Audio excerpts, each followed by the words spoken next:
আসসালামু আলাইকুম প্রিয় দেশবাসী। নির্বাচনের পরবর্তী সময়ে আপনাদের সবাইকে জানাই সালাম ও শুভেচ্ছা। আজকে যে বিষয়টা নিয়ে আলাপ করব সেটা হচ্ছে নির্বাচনের পরবর্তী সময়, যেটা দেশ গড়ার কাজে আন্দোলন সংগ্রাম বাদ দিয়ে এখন দেশ গড়ার কাজে নিয়োজিত হয়ে যান সবাই। দেশের সুষ্ঠু নির্বাচন হয়েছে এবং অল্প কিছু আসন নিয়ে সবার একটা সন্দেহ আছে, সেটা থাকতে পারে স্বাভাবিক। এটা বিগত দিনগুলোতে হয়েছে, বর্তমানে হচ্ছে এটা নিয়ে আমাদের কোনো দ্বিমত নেই।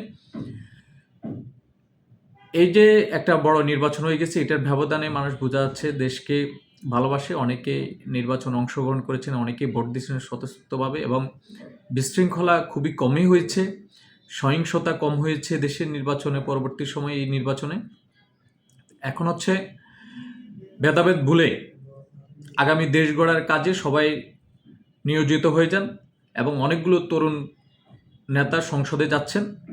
সবার জন্য শুভকামনা রইল। এই যে যারা প্রতিশ্রুতি যেভাবে দিয়েছেন, দেশের রাজনীতি করার সবার অধিকার আছে, সবাই রাজনীতি করবে। যারা রাজনীতিতে অপরাধ করেছে তাদের বিচার হবে, যারা বিচার হয়নি তাদের বিচারের আওতায় নিয়ে আসবে।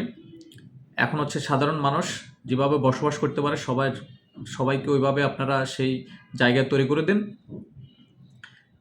এবং হচ্ছে ধরেন আমলিগকে নিয়ে কিছু কথা উঠেছে, কিছু সংসদ সদস্য কিছু জায়গায় দেখলাম আমলিগের অফিসও খুলে দিয়েছে।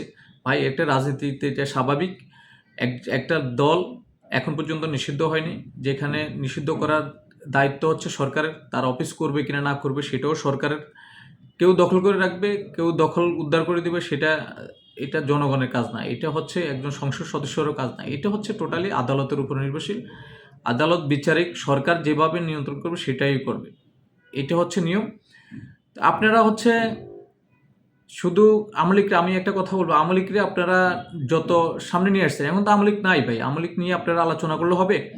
এখন হচ্ছে সরকারি দল এবং বিরোধী দল, এই দুইটা নিয়ে আপনারা বাংলাদেশে এখন আলোচনা করুন।